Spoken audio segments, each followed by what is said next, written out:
Welcome back to Naked Narcissism, where we delve deep into the fascinating world and psychology of human behavior of narcissists. Today, we're shining a spotlight on a very hot topic that's become increasingly prevalent in our digital age, which is the relationship between social media and narcissism. I can't wait to talk to you about this topic.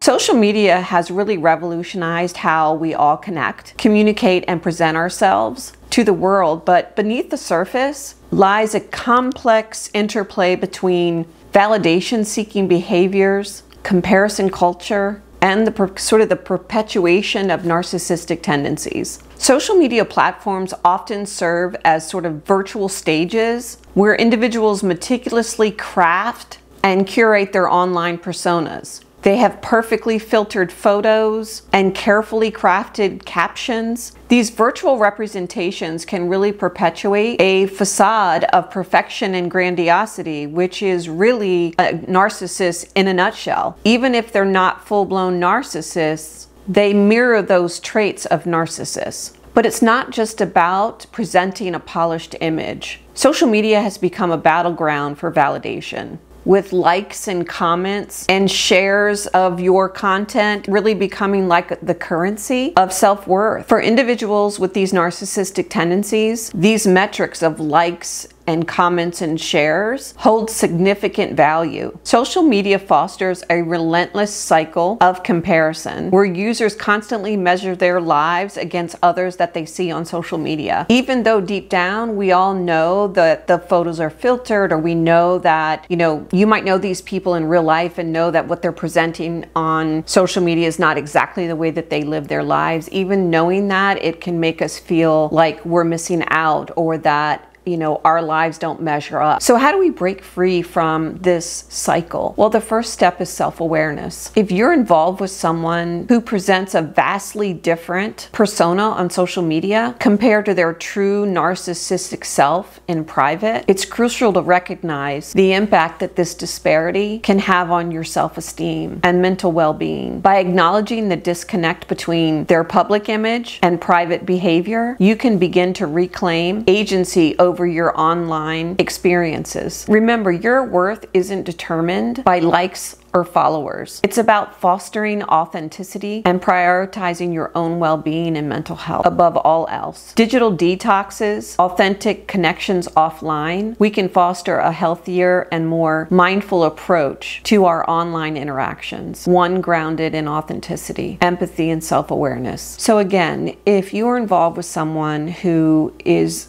very, very different in their social media presence than they are behind the scenes, that's a good indication that you might be dealing with someone with strong narcissistic tendencies, or someone that has full-blown narcissism. And I would be really careful about your relationship with that person. Now, it's good to just put your best foot forward on social media. I'm not saying air all your dirty laundry, but your private and your public self should not be so different. I do know of a family that I have on my social media that are constantly doing various activities. They're at this museum, this restaurant, buying this thing, going on this vacation. And, if people didn't really know them, they would think they live this big lavish lifestyle, right? And I would say that social media presence is pretty accurate to the way that they live. They're not behind the scenes, scrounging for pennies, or, not paying their bills on time, and, being faced with eviction. They manage their money well, they work hard. So their social media presence, while some might be, envious of it because they're going to all these various places, they might compare their life to them and think, oh, they must have all this money.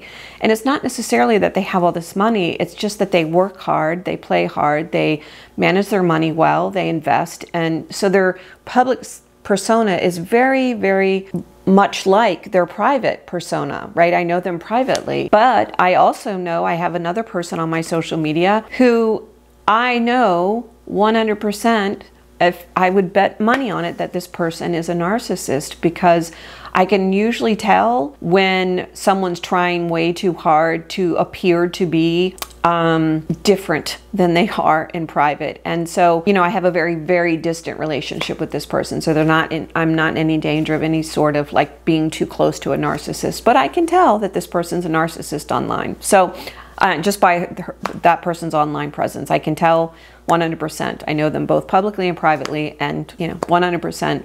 In my opinion, this person is a narcissist. So I say all that to say, just be careful of what you see online. A lot of people are trying to portray a very different public self, and a lot of them are using social media as a platform for their narcissistic tendencies. So hit that subscribe button and that bell notification so you'll be notified when I upload my content. And let us know in the comments below what you think about this social media dynamic with narcissism. Can you spot a narcissist on social media? And if so, tell us how. See you next time. Bye-bye.